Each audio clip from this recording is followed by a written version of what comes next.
Welcome everyone. कल के class में हम लोगों ने इंटेलिजेंस चैप्टर के फैक्टर्स को देखा। किस तरह से वन फैक्टर थ्योरी या यूनिफैक्टर थ्योरी बीने के द्वारा लाया गया। फैक्टर्स थ्योरी लाने के एकमात्र ही मकसद था कि हम लोगों ने देखा कि जो नया कॉन्सेप्ट इंटेलिजेंस में जो आईक्यू का आया है, आईक्यू का जो कॉन्सेप्ट आया है वो भी शैक्षणिक क्षेत्र में मॉडरेट इफेक्ट डालते हैं, क्योंकि इन्वायरमेंट के चेंज होने पर आईक्यू भी चेंज हो जाते हैं। इस कारण से इंटेलिजेंस के क्षेत्र में फैक्टर थ्योरी दिया गया। वन फैक्टर थ्योरी जो थे वो लॉजिकल एबिलिटी थे, जो ज्यादा ये आगे की ओर नहीं बढ़ पाया। दो फैक्टर थ्योरी स्पीयरमैन ने दिए थे, जिसे फादर ऑफ फैक्टर एनालिसिस भी कहा जाता था, और थ्री फैक्टर थ्योरी भी स्पीयरमैन ने दिए। वह भी थ्योरी उतनी ज्यादा प्रचलित नहीं हुई। कल भी हमने बताया था कि एक थ्री फैक्टर थ्योरी स्पीयरमैन और एक ट्राइआर्चिक थ्योरी स्टर्नबर्ग ने दिए। स्टर्नबर्ग ने ट्राइआर्चिक थ्योरी दिए और स्पीयरमैन ने थ्री फैक्टर थ्योरी को दिए। स्टर्न आप आईक्यू फर्स्ट आईक्यू टेस्ट के फाउंडर नहीं मान सकते हैं, वो थे विलियम स्टर्न, ये है स्टर्नबर्ग। देखिए, इंटेलिजेंस चैप्टर और पर्सनालिटी चैप्टर में आपको बहुत सारे टर्म आते हैं। सारे टर्म को आपको गौर करना होता है और ये सारे टर्म इसमें समझना होता है। ये दोनों चैप्टर में टर्म की संख्या अधिक रहती है। फिर हम लोगों ने थॉर्नडाइक के बारे में पढ़ा कि मल्टी फैक्टर थ्योरी उन्होंने दिया। थॉर्नडाइक जिन्होंने बिल्ली पे प्रयोग किया है, उन्होंने मल्टी फैक्टर थ्योरी दिए। फादर ऑफ एजुकेशनल साइकोलॉजी के नाम से जाना जाता है। और आज हम लोग पढ़ेंगे स्टर्नबर्ग का ट्राइआर्चिक थ्योरी। संभवतः ये थ्योरी 2009 ईस्वी में दिए गए थे और स्टर्नबर्ग हाल में अभी भी जिंदा है। ये थ्योरी काफी प्रचलित है, क्योंकि काफी सुलझी हुई थ्योरी अब तक दिख रही है।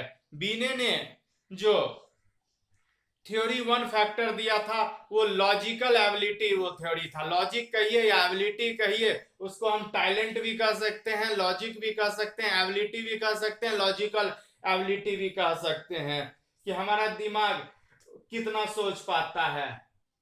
उसी बीने का ही जो वन फैक्टर थ्योरी है, हालांकि उन्होंने एक फैक्टर को ही चर्चा किया था, और यहाँ सेम वही चीज आपका स्टर्नबर्ग का ट्राइआर्चिक थ्योरी में एनालिटिकल थ्योरी है। एनालिटिकल को हम ब्लूम में भी हम पढ़ेंगे। ब्लूम्स का में भी कॉन्सेप्ट में एनालिटिकल थ्योरी की हम बात करेंगे। एनालिटिकल थ्योरी क्या होता है? चीजों को पार्ट्स में समझना, चीजों को हर एक पार्ट को समझना, वही इसी का मतलब एनालिटिकल हुआ। जैसे हम सीटेट का एग्जाम दे रहे हैं, तो सारे पार्ट्स को अगर नहीं समझेंगे तो हम सीटेट में पास नहीं होते हैं। इस कारण से हम कह सकते हैं एग्जाम्स में अच्छे परफॉर्मेंस करने के लिए, एग्जाम्स में एग्जीक्यूशन में अच्छे परफॉर्म लाने के लिए ये चीजों को एनालिसिस करना बहुत जरूरी है। इसी का दूसरा नाम कंपोनेंशियल है। कंपोनेंट्स मतलब होता है हिस्सा, कि बिना मतलब एक एक हिस्सा को, हर हिस्से को समझने से ही कोई कार्य या कोई एग्जीक्यूशन अच्छे ढंग से संपन्न होगा। इस कारण से इस थ्योरी का नाम एनालिटिकल थ्योरी या कंपोनेंशियल थ्योरी पड़ा है, जो इंटेलिजेंस का ट्रेडिशनल डिफिनीशन है। बीने ने भी इसके बारे में वन फैक्टर थ्योरी के माध्यम से 1911 ईस्वी में चर्चा की। हालांकि 1912 ईस्वी में तो आईक्यू का कॉन्सेप्ट आ गया। इससे पहले भी ये ट्रेडिशनल डिफिनीशन चला आ रहा है कि जिसके पास लॉजिक है, जिसके पास एबिलिटी है, जिसके पास टैलेंट है, वही इंटेलिजेंस है। लेकिन बाद में ऐसा भी केस निकल के आया कि जिसके पास कम भी मतलब लॉजिक है, वो भी लाइफ में क्या करते हैं, एक्सपीरियंट के माध्यम से, क्रिएटिविटी के माध्यम से, बार बार चीजों को करने के माध्यम से, प्रैक्टिस करने के माध्यम से अच्छे कर रहे हैं। इस कारण से बीने का वन फैक्टर यूनिफैक्टर थ्योरी ज्यादा प्रचलित नहीं हो पाया था, और ये ट्रेडिशनल डिफिनेशन को एक लाया मतलब एनालिटिकल ने, ब्लूम्स में भी चर्चा है, हालांकि ब्लूम्स में उसके बाद भी इवैल्यूएशन और ब्लूम्स में एनालिसिस के बाद भी इवैल्यूएशन और ये सिंथेसिस की चर्चा हुई है, वो सब हम ब्लूम्स में समझेंगे। अभी हम स्टर्नबर्ग ट्रायर्चिक थ्योरी को समझेंगे। सबसे पहला पॉइंट है, स्पीयरमैन ने 3 फैक्टर थ्योरी दिया और स्टर्नबर्ग ने ट्रायर्चिक थ्योरी दिया, त्रितंत्रीय सिद्धांत। वो था 3 कारक सिद्धांत, ये है त्रितंत्रीय सिद्धांत जो काफी फेमस हुआ और अभी भी जिंदा है।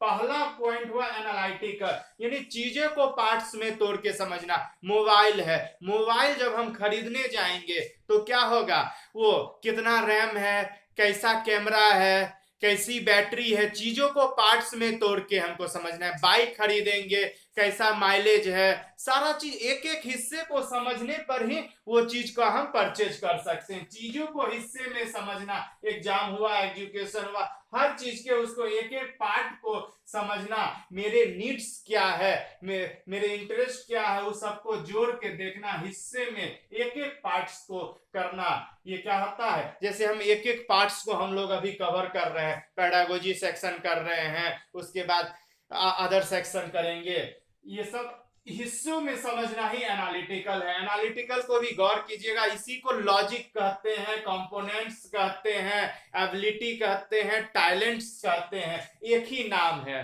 ताकि आपको इंटर रिलेटेड, अंतर संबंधित करने में आपको फायदा हो सके। बीने ने भी ये बात कही और स्टर्नबर्ग ने भी ये बात कही। कॉन्सेप्ट क्लियर हुआ, बीने ने भी एक बात कही और स्टर्नबर्ग ने भी यह बात कही, नहीं तो समझ में आएगा वो रटंत प्रणाली हो जाएगा। बीने ने कहा वन फैक्टर थ्योरी जिसमें लॉजिक कहा जाता है, स्टर्नबर्ग एनालिटिकल कहा जाता है, कुछ समझ में ही नहीं आएगा, वो रटंत प्रणाली हो गया। अब समझ में आया, एनालिटिकल मतलब भी वही हुआ, लॉजिक हुआ, एबिलिटी हुआ, टैलेंट हुआ, मतलब या कंपोनेंट हुआ, सब एक ही हुआ, चीजों को पार्ट्स में करके किसी चीज में अच्छा करना, एग्जाम्स में अच्छा करना। एक लाइन में ये भी समझ सकते हैं, एग्जाम्स में अच्छा करना, ये क्या हुआ, एनालिटिकल हो गया। चीजों को हिस्से में समझ के समझना, मोबाइल के हिस्से को समझना, ये किसी भी एग्जाम्स में कैसे मतलब हम किसी भी एग्जामिनेशन में अच्छा करें, ये सब समझना क्या हुआ, एनालिटिकल हो गया। आप समझ गए, बीने का भी यूनिफैक्टर थ्योरी को बढ़िया से इस माध्यम से आप समझ गए क्या होता है लॉजिक, मतलब हिस्सों में या पार्ट्स में तोड़ को बढ़िया से उस ढंग को एक एक हिस्से को समझना। हम लोग भी टीचिंग में बोलते हैं एक ही पार्ट समझिए, एक ही क्वेश्चन समझिए, लेकिन बढ़िया से समझिए। ये आप समझ गए एनालिटिकल जो ट्रेडिशनल डेफिनेशन है, ये चीज स्टर्नबर्ग ने कहा। अब देखा गया कि बहुत ऐसे भी हैं जो एग्जाम में अच्छे नहीं कर पाते, लेकिन बार बार एक्सपीरियंस से, बार बार मैथ प्रैक्टिस करने से वो चीजों को अच्छा करते हैं, कुछ नया बना पाते हैं। अब जैसे टीचर बता रहे हैं, वो खुद रिसर्च कर रहे हैं, खुद कुछ न कुछ रिसर्च कर रहे हैं। डाइवर्जेंट थिंकिंग, इसमें क्या आ जाता है, डाइवर्जेंट थिंकिंग आ जाता है। अभी थिंकिंग नहीं पढ़ाए हैं तो हम, लेकिन इसका चर्चा हम बीच में करते रहते हैं। डाइवर्जेंट थिंकिंग, अपसारी चिंतन, देखिए हम हिंदी में भी बोल रहे हैं, कहीं से भी कोई कंफ्यूजन नहीं है। कोई भी कंफ्यूजन है तो आप हमसे व्हाट्सएप टेलीग्राम पे तो आराम से पूछ सकते हैं। डाइवर्जेंट थिंकिंग, जैसे हम पिछले क्लास में भी चर्चा किए थे, भारत के राष्ट्रपति कौन है, वो कन्वर्जेंट थिंकिंग है। और कुछ ऐसा क्वेश्चन जैसे पर्यावरण या मिट्टी प्रदूषण या वायु प्रदूषण को हम कैसे रोक सकते हैं, जिसका जवाब सीमित न हो, कई तरह से हम जवाब दे सकते हैं, वही डाइवर्जेंट थिंकिंग हुआ। अब सारी चिंतन हुआ, सोचने चिंतन करने की, मतलब कई तरीके से हम कर सकते हैं। मतलब लाइफ में मान लेते हैं एग्जाम में अच्छा नहीं किया, बार बार प्रैक्टिस करते करते वो क्या होता है, मैथ के भी प्रोफेसर बन गए, सिंगर हो गए। अगर आप पहली बार बाइक ही चला रहे हैं तो या बाइक चला रहे हैं तो आप संभल के कीजिएगा, बार बार प्रैक्टिस कीजिएगा तो आप अच्छे बाइक चलाने वाले हो जाइएगा। एक ही काम को बार बार कीजिएगा, उसमें आपको एक्सपीरियंस मिलेगा, वही एक्सपीरियंस और कुछ नया बनेगा। क्रिएटिव मतलब कुछ नया बनना। वो ये क्रिएटिव कैसे बनता है? एक्सपीरियंस के माध्यम से बनता है। यही हो गया आपका क्रिएटिविटी, कुछ नया करना, अच्छे प्रोफेसर बनना, अच्छे सिंगर बनना। एक बार नहीं, बार बार प्रैक्टिस करने से ही आपके गाना में सुधार होगा, आपके टीचिंग में सुधार होगा। ये सब चीज आपको स्टर्नबर्ग ने दिए, जिसके पास ये ट्रेडिशनली डिफिनीशन के अनुसार देखा गया कि कुछ पार्ट्स इंटेलिजेंस के ये होते हैं, कुछ पार्ट्स आपके ये होते हैं। इसको हम मतलब इसको जनरली ट्रेडिशनली हाई इंटेलिजेंस भी बोला जाता है या हाई एबिलिटी भी बोला जाता है। बहुत सारे नाम है, वो नाम को आपको करके खुद आपको मतलब समझना है। आप समझ गए एनालिटिकल किसे कहते हैं, और ये क्रिएटिव मतलब कुछ नया करना। इसे ये डाइवर्जेंट थिंकिंग भी हम इसको कहते हैं। ये सब ढंग से आपका अब ये अनुभव के कारण ये सब आपका होता है। अब हम देखते हैं प्रैक्टिकल इंटेलिजेंस। अब देखिए, कुछ एग्जाम में अच्छे करके अच्छे पोस्ट पे चल जाते हैं, कुछ बार बार प्रैक्टिस करके मैथ्स के क्षेत्र में, खाना बनाने के क्षेत्र में अच्छे चल जाते हैं, लेकिन जो एग्जाम्स भी ना दे पाते हैं, अच्छे नहीं कर पाते हैं क्लास में, और क्लास में कुछ नया भी मैथ के नया तरीका भी नहीं बना पाते हैं।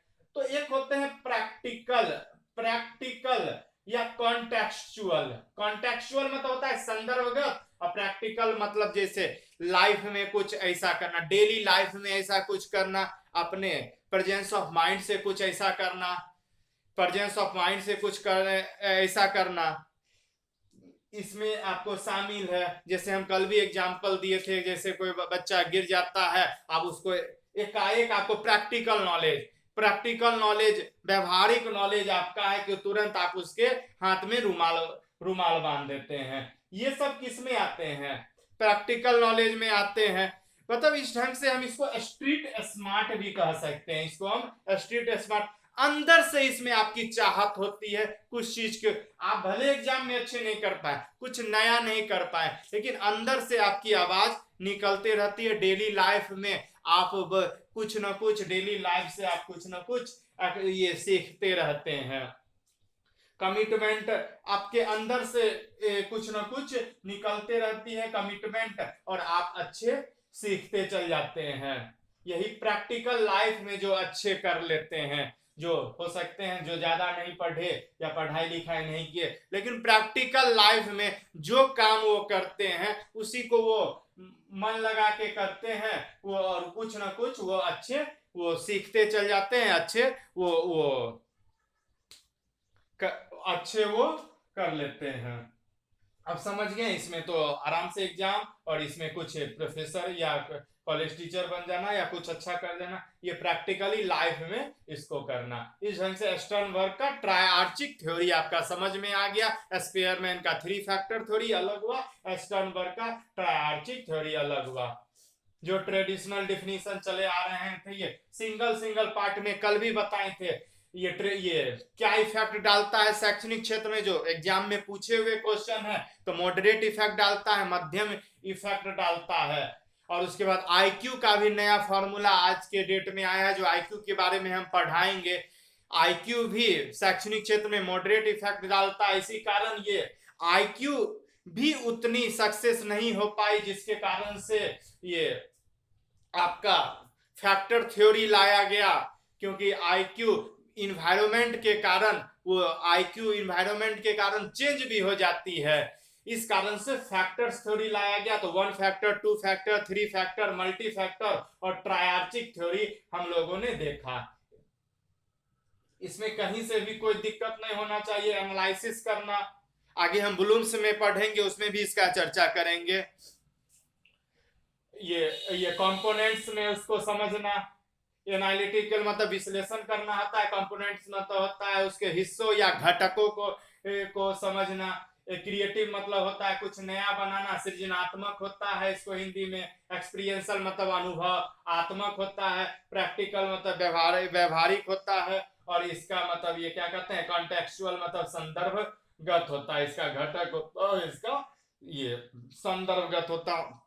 किसी संदर्भ में आप कुछ अच्छे आप प्रेजेंस ऑफ माइंड का इस्तेमाल करते हैं। ये सब आपका थ्योरी है। और आगे के थ्योरी में मोस्ट इंपॉर्टेंट थ्योरी हम लोग स्टार्ट करेंगे, गार्डनर की थ्योरी। गार्डनर भी अभी आपके जिंदा है, स्टर्नबर्ग भी अभी जिंदा है, गार्डनर भी जिंदा है, उसके बारे में हम लोग जानेंगे। बार बार हम कहते हैं पियाजे सबसे मोस्ट फेमस नेम है, दूसरा मोस्ट फेमस नेम आपका गार्डनर है, और तीसरा मोस्ट फेमस नेम आपके जॉन डीवी है। पियाजे के बारे में भी हम पढ़ा चुके हैं, ये साइकोलॉजिस्ट थे। और ये जॉन डीवी जो तीसरे हैं वो फिलोसफर थे, प्रैग्मैटिज्म से जुड़े हुए थे, प्रयोजनवाद से जुड़े हुए थे। ये भी हम पढ़ा चुके हैं। और सेकंड जो मोस्ट फेमस नेम है जो कल के क्लास में आपका चलेगा, गार्डनर का मल्टी इंटेलिजेंस थ्योरी, जिसमें उसने मतलब ये शुरू में 7 सिद्धांत दिए, फिर 8 सिद्धांत हुए और 9 सिद्धांत हुए। ये सब के बारे में चर्चा आपके कल चलेगी। और ये चैप्टर आज के डेट में सबसे इंपॉर्टेंट है। और ये इंटेलिजेंस के कॉन्सेप्ट पे ये सबसे ज्यादा खरा उतरता है, जिसके कारण से आज के डेट में रिसर्च तो चल रहे हैं, इस कारण से ये सब क्वेश्चन आपको पूछे जाते हैं। आप भी निजी लाइफ में इस सब को जोड़ के देखिए कि अगर हो सकता है कि अगर आप एग्जाम में अच्छे नहीं कर पाए, लेकिन आप कुछ नया कर सकते हैं, सीटेट के पेडागोजी में ही कुछ नया कर सकते हैं, कुछ नया डिस्क्रिप्शन आप निकाल सकते हैं। अगर आप एग्जाम में भी अच्छे नहीं कर पाए, कुछ नया भी नहीं कर पाए, तो आप अपने रियल लाइफ में प्रेजेंस ऑफ माइंड से माध्यम से, जो भी सोशलाइजेशन की एजेंसी है उसके माध्यम से आप प्रैक्टिकल या कॉन्टेक्चुअल इंटेलिजेंस हासिल कर सकते हैं। अब समझ में आया? ये सोशलाइजेशन की जो भी एजेंसी है वो सबसे आप एक अच्छा आप कर सकते हैं, मोरलिटी के आधार पे भी आप अच्छे आप कर सकते हैं। ये सब बातें आपके स्टर्नबर्ग की ट्रायआर्चिक थ्योरी के हुआ, जो बहुत ही इंपॉर्टेंट पॉइंट हुआ। एनालिटिकल एग्जाम में अच्छा करना, क्रिएटिव मतलब कुछ नया करना, और इसके बाद आपका ये प्रैक्टिकल हो गया। रियल लाइफ में आप सोशलाइजेशन के जो से आप एक अच्छे आप कर पाते हैं, सोशलाइजेशन के माध्यम से, मोरलिटी के माध्यम से जो आप अच्छे कर पाते हैं, ये सब आपका क्या हो गया, प्रैक्टिकल या कॉन्टेक्चुअल इंटेलिजेंस हुआ। इसके बहुत नाम है, आपको बहुत नाम मिलेंगे। जहां जहां ये नाम मिलेगा गौर से सुनिएगा, ये सबको जोड़ के ब्लूम्स थ्योरी में नाम आएगा तो उसमें भी स्टर्नबर्ग से जोड़ के दीजिएगा। रेंजुली में नाम आएगा तो रेंजुली से जोड़ के इसको आप पढ़िएगा। उसके बाद ये बीने का वन फैक्टर, ई नहीं समझिएगा, वो अलग है, वो अलग है, वही रटंत प्रणाली हो गया। अगर चीजों को जोड़ के समझिएगा, पेडागोजी बताता भी है कि आप चीजों को जोड़ के देखिए, अपने पढ़ाई को रियल लाइफ से जोड़ के देखिए। इस ढंग से स्टर्नबर्ग का ट्रायआर्चिक थ्योरी भी आपका कंप्लीट हुआ। आज के लिए इतना ही। कहीं से भी कोई प्रॉब्लम है तो नीचे दिए गए डिस्क्रिप्शन बॉक्स में टेलीग्राम व्हाट्सएप लिंक दिए हुए हैं, आप उससे क्वेश्चन पूछ सकते हैं।